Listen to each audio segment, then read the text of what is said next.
Mark शुभवर्तमान 11 अध्याय 25 ते 26 वचन मी वाचू आम्ही.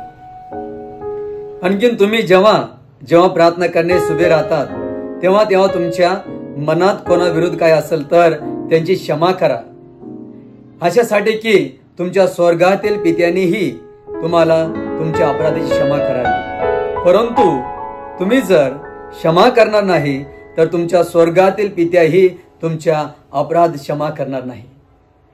इथं स्वतः आपले शिष्य देखील प्रभू येशू म्हणतो देखील जेव्हा तुम्ही प्रार्थना करतात, जर तुमच्या मनामध्ये जर कोणाविरुद्ध काय असेल देखील, जर कोणाविरुद्ध तुम्ही काय केले असेल देखील, देव म्हणतो पहिला तू त्यांना क्षमा कर आणि नंतर देव तुझी प्रार्थना ऐका. आणि जर आम्ही एकमेकाचे अपराध जर आम्ही क्षमा करणार नाही तर परमेश्वर म्हणतो मी बी देखील क्षमा करणार नाही. जग काय म्हणतात, चुकीला माफी नाहीये, पण प्रभू येशू म्हणतो की आमचं चूक देवाने क्रूस खांबावर घेऊन गेला आणि आम्ही गलती केलेत, आम्ही पाप केलेत. प्रभूने आमची गलती, आमची चूक परमेश्वरने कानडोळे केलेत आणि देवाने आमचे पाप क्षमा केला. परमेश्वर देव म्हणतो जर मी तुमची पाप क्षमा केलेत, जर मी तुमचे अपराध क्षमा केलेत, पण तुम्ही काय करा, एकमेकाचे अपराध काय करा, क्षमा करा.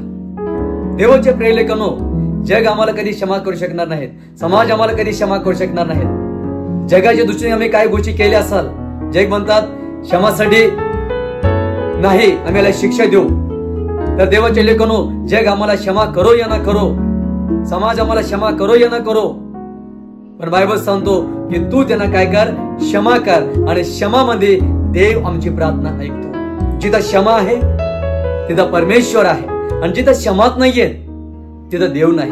बायबल ही बी सांगतो की पहिले योहानाच्या पत्रामध्ये देखील जिथं प्रीती आहे तिथं देव आहे, जिथं प्रीती नाहीये तिथं देव नाही.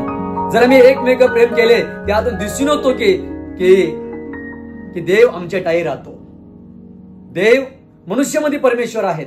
आम्ही प्रेमातून देवाला आम्ही दाखवले पाहिजे, प्रीतीतून आम्ही देवाला दाखवले पाहिजे. प्रीती संदेश तो येतो पण जीवनामध्ये प्रेम नाहीये, क्षमा संदेश देतो, जर जीवनामध्ये क्षमा नाहीये तर त्या संदेशाचा काही अर्थ नाहीये. पण बायबल सांग देखील मत्तेच्या पुस्तकात लिहिलेलं आहे, जेव्हा तू भेट देवाच्या भंडारामध्ये घेऊन येतोस, जर तुला कधी आठवण झाली असेल तर देव म्हणतो पहिला काय कर, तुझ्या मनामध्ये काय असेल देखील पहिला तो क्षमा करून ये, नंतर ते भेट त्या भंडारामध्ये टाक. तेव्हा तो परमेश्वर दान स्वीकार करल, तेव्हा तो परमेश्वर आशीर्वाद येईल. आम्ही उपास करतो, चांगली गोष्टी आहेत, उपास केलेच पाहिजेत. प्रार्थना करतो, चांगली गोष्टी आहेत, पण ते प्रार्थनामध्ये क्षमाच नाहीयेत, देव ते प्रार्थना स्वीकार करणार नाही. या संसार अशी आहेत, लोक तुमची गलती इतरांना सांगत येतील, लोक तुमची चूक लोकांना सांगतील. याची अर्थ माहित आहे का, तो स्वतःच गलती उघडायले, तो स्वतः चूक देखील सांगत बसायले.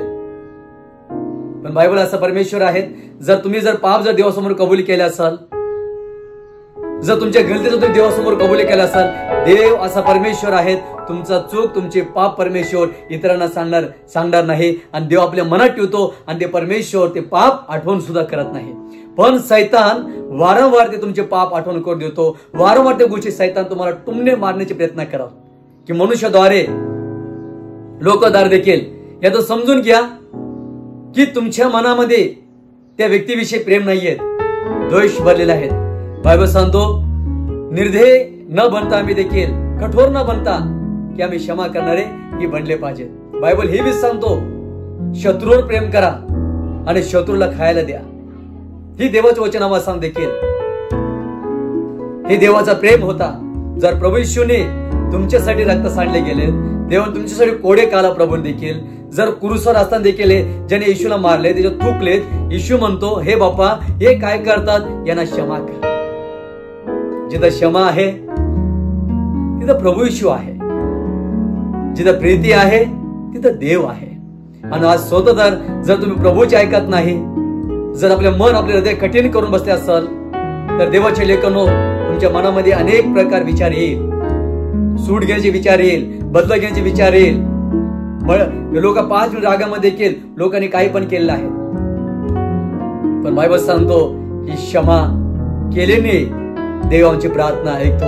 भेट आम्ही अर्पण करतो तर ते भेट मध्ये क्षमाच नाहीयेत, तो भेट प्रभू स्वीकार करणार नाही. तर जिथं क्षमा आहे तिथं देव आहे, जिथं क्षमाच नाहीये तिथं परमेश्वर नाही. देव प्रीती आहे. क्षमा करा तर देव तुम्हाला क्षमा करा. जर तुम्ही एकमेकात चूक एकमेकांच्या अपराधात क्षमा कराल तर देवही तुम्हाला क्षमा करणार. आणि देव म्हणतो तुम्ही जर क्षमा करणार नाही तर देव म्हणतो मी बी तुमची पाप, मी बी तुमची अपराध परमेश्वर म्हणतो मी क्षमा करणार नाही. आणि जर तुमची पाप क्षमा व्हावे, तुमची चूक क्षमा व्हावे, तुम्ही इतरांचं गलती इतरांची चूक क्षमा केल्याने देव तुमची सुद्धा पाप प्रभू क्षमा करू शकतो. क्षमा करा, देव तुम्हाला क्षमा करा. लाईक करा, शेअर करा, कमेंट करा. प्रभू करू तुम्हाला आशीर्वादी करू.